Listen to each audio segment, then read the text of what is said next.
chers collègues. Nous recevons pour la deuxième fois Monsieur le ministre sur le projet de loi concernant la Nouvelle-Calédonie. C'est cette fois-ci constitutionnel puisqu'il a été adopté par le Sénat et il porte modification du corps électoral pour les élections au Congrès et aux assemblées de province de la Nouvelle-Calédonie. Deuxième fois donc, puisque nous avions entendu Monsieur le ministre le 12 mars dernier sur le projet de loi organique de report des élections aux provinces et au Congrès.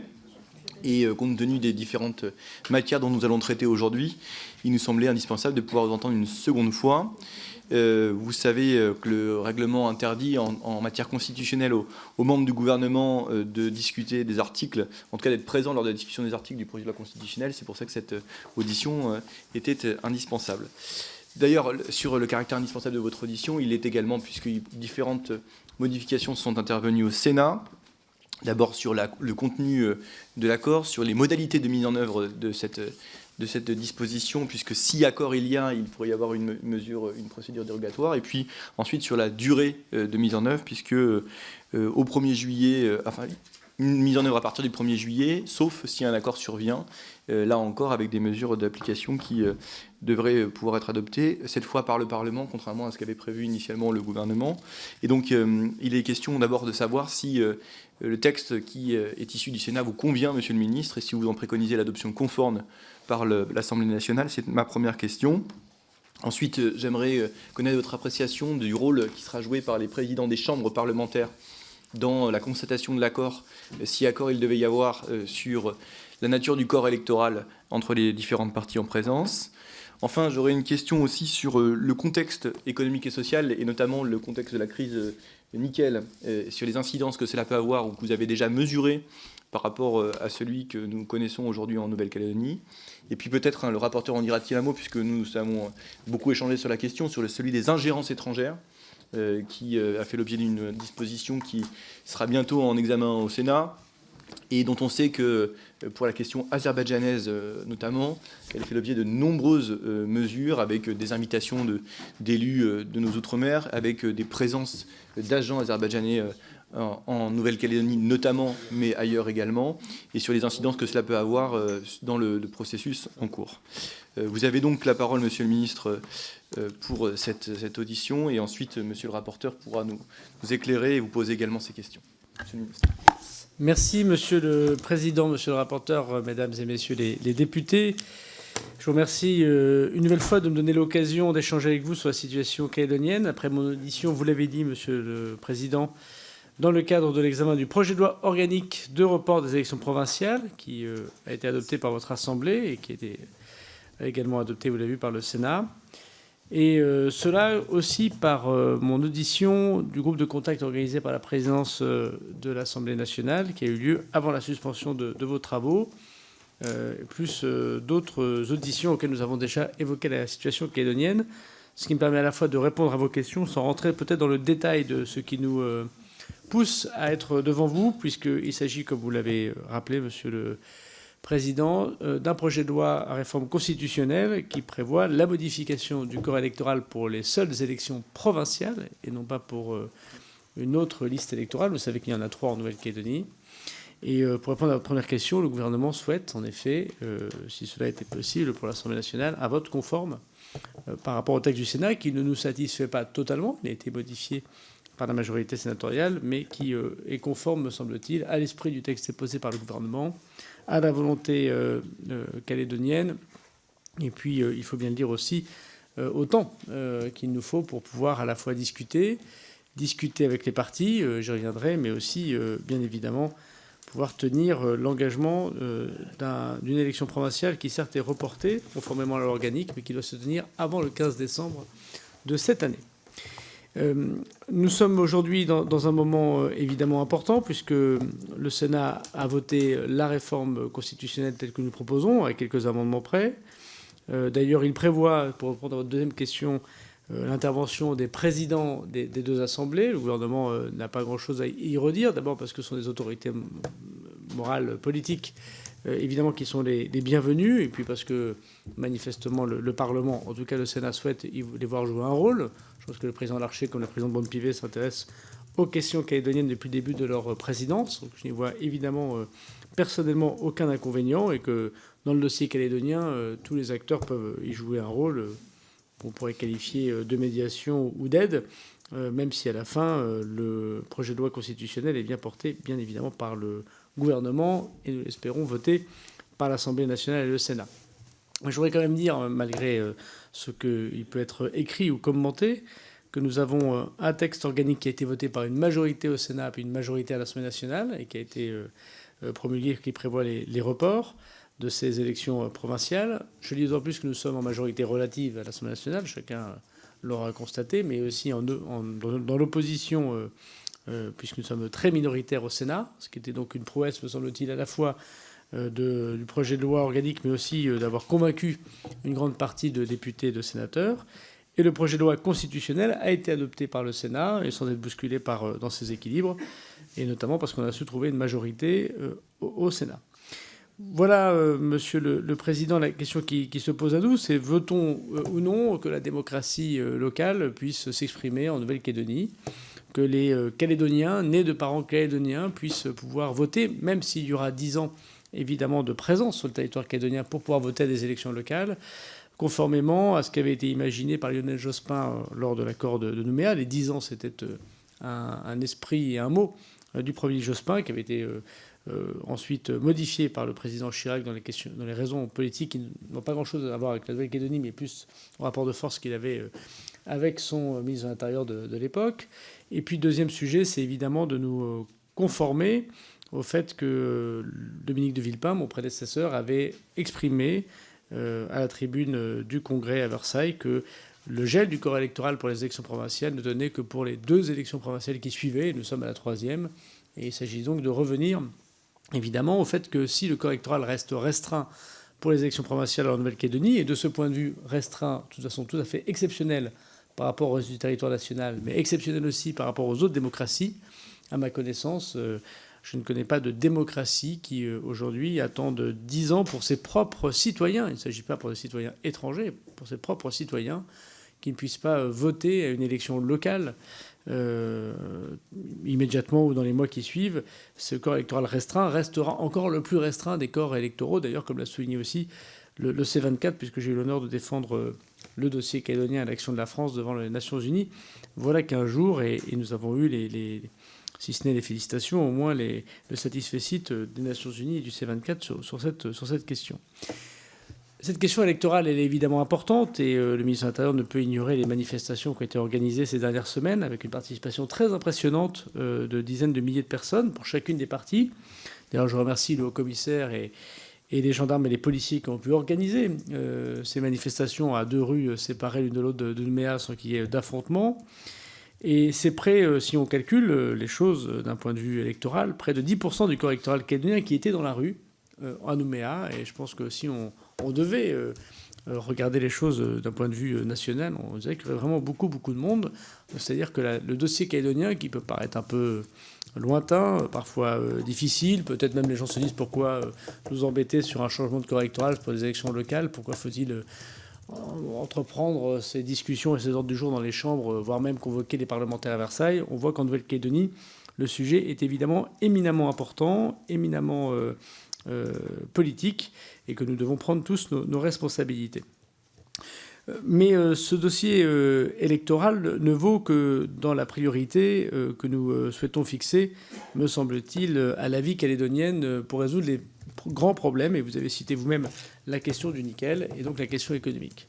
Tout le monde sait qu'en Nouvelle-Calédonie, les réserves de nickel sont très importantes, que c'est la richesse de ce magnifique territoire, mais que les difficultés du nickel sont désormais exacerbées avec 3 usines qui fonctionnent très difficilement, voire qui ne fonctionnent plus, et un modèle économique et social qui est fondé sur ce nickel, puisque plus de la moitié des emplois directs et indirects dépendent du nickel en Nouvelle-Calédonie, et comme il s'agit d'un gouvernement autonome, les systèmes sociaux, sanitaires, économiques dépendent aussi de ce nickel, pour lequel le gouvernement de la République française n'a pas de compétences, mais pour lequel il verse énormément d'argent depuis fort longtemps, encore très récemment, pour soutenir les salaires, soutenir les mines, et puis évidemment soutenir les entreprises et les collectivités locales qui ont en Nouvelle-Calédonie la compétence. Pour prendre des décisions importantes en lien avec l'État, je voudrais saluer le travail que fait Bruno Le Maire et le président des collectivités successives, notamment le président Mapou, la présidente Baquès également pour la province sud, pour trouver un accord sur cette filière nickel. Il nous faut que le Congrès de Nouvelle-Calédonie, que les provinces puissent être renouvelées dans leur légitimité, parce que ces décisions seront difficiles. Faut-il ou pas fermer une usine de nickel? Faut-il ou non transformer le modèle économique du nickel? C'est évidemment des questions importantes qui touchent en plus très profondément la politique calédonienne. Faut-il changer la doctrine du nickel, c'est-à-dire exporter du minerai sans transformer sur place? Pour cela, il nous faut un certain nombre de renouvellements démocratiques pour avoir ces élus. Et il ne peut pas y avoir de renouvellement démocratique s'il n'y a pas d'élection. Il ne peut pas y avoir d'élection s'il n'y a pas un changement du corps électoral, puisque je rappelle que ce n'est pas par opportunité que le gouvernement vient devant vous, mais c'est parce que tout le monde constate que ce corps électoral gelé n'est plus conforme aux principes élémentaires de la démocratie en Nouvelle-Calédonie, et que le Conseil d'État nous a lui-même suggéré très fortement que si nous ne modifions pas le corps électoral et nous convoquions les électeurs avec le corps électoral d'aujourd'hui, alors il est évident que ce décret de convocation des électeurs serait attaqué et que ces élections seraient annulées et que nous serions obligés de revenir vers vous pour dégeler le corps électoral. Et plutôt que d'être devant cette mauvaise comédie, nous avons choisi de prendre nos responsabilités. Cela fait 3 ans désormais que nous discutons. Nous discutons avec les indépendantistes et les non-indépendantistes pour trouver un accord que nous qualifions de global sur l'avenir institutionnel de la Nouvelle-Calédonie. Faut-il réformer les institutions de la Nouvelle-Calédonie? Après tout, il y a 5 institutions pour un archipel de 300 000 habitants. C'est peut-être un peu excessif. En tout cas, on peut constater que 3 codes de l'environnement pour les 3 provinces au moment du réchauffement climatique, c'est pas très efficace pour la Nouvelle-Calédonie. Je pense que personne n'en disconvient, même si personne n'est d'accord sur les institutions nouvelles qu'il faudrait. Faut-il prévoir une autodétermination future qui ne serait pas demain ni après-demain, mais qui serait conforme à l'engagement international de la France, mais aussi aux principes constitutionnels qui prévoient évidemment le droit des peuples à disposer d'eux-mêmes en Outre-mer? Le gouvernement y est favorable. Et encore faut-il parler de ces modalités d'autodétermination au sens concret du terme. Et puis, bien sûr, la question de la représentativité comme du corps électoral en Nouvelle-Calédonie se pose, puisque aucune de ces discussions n'a abouti complètement à un accord, même si on voit qu'ici ou là, il peut y avoir des retours de discussion. Comme il l'avait annoncé, le gouvernement a pris ses responsabilités sur la seule question du corps électoral restreint des élections provinciales, puisque c'est celui qui était le plus urgent, les élections devant se tenir normalement au mois de mai de cette année. Vous évoquez, Monsieur le Président, et j'en terminerai par là, la question des ingérences étrangères. Il y a en Nouvelle-Calédonie une tradition d'ingérence étrangère, on pourrait appeler ça comme cela.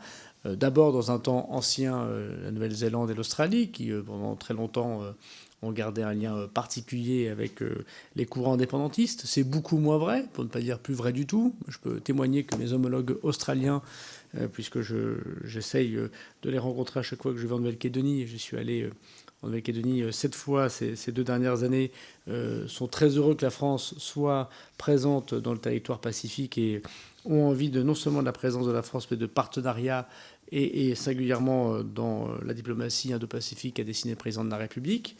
Deuxième type d'ingérence qu'on pourrait qualifier d'asiatique et plus singulièrement de chinoise, notamment sur les questions économiques, incontestablement, qui touchent le nickel, mais c'est aussi vrai, vous le savez bien, pour la pêche ou les câbles sous-marins en Polynésie française. Et puis troisième type d'ingérence que nous avons découvert voilà quelques mois, qu'on pourrait qualifier d'opportuniste, parce qu'on ne voit pas très bien quel est l'intérêt de l'Azerbaïdjan d'être présent dans la zone du Pacifique Sud. Enfin, il ne m'avait pas paru évident que l'Azerbaïdjan avait un intérêt économique ou politique ou culturel ou sportif peut-être en Amérique, dans le Pacifique Sud.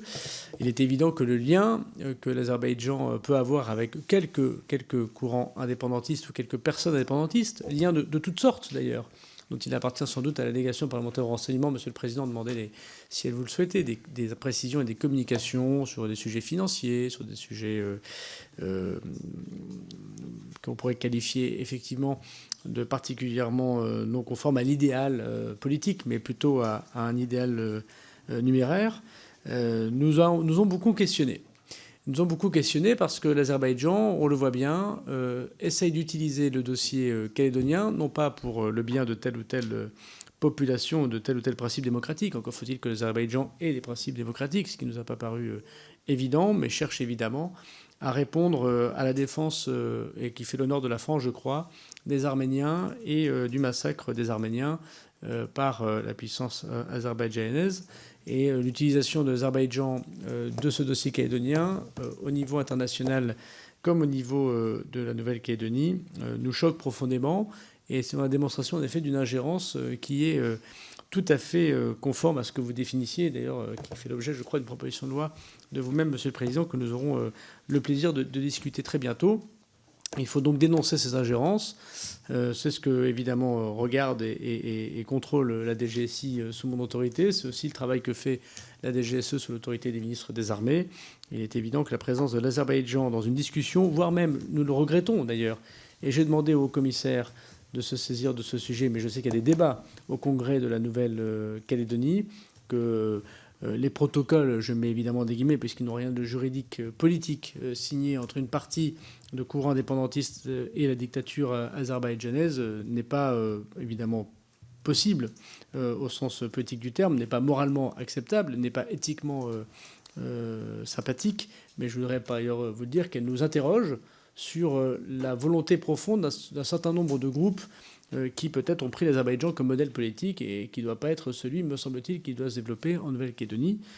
Chacun connaît sans doute, ou personne ici n'osera, j'imagine, défendre ce que fait l'Azerbaïdjan. Donc effectivement, nous y voyons une ingérence étrangère caractérisée, extrêmement négative, extrêmement néfaste, et nous regrettons que des Français, que des hommes et des femmes politiques, en l'occurrence du courant indépendantiste, encore une fois, ce n'est pas le cas de tous, bien évidemment, mais que certains d'entre eux voient dans l'Azerbaïdjan une planche de salut, alors qu'on le voit, ce n'est pas le modèle de développement de société possible.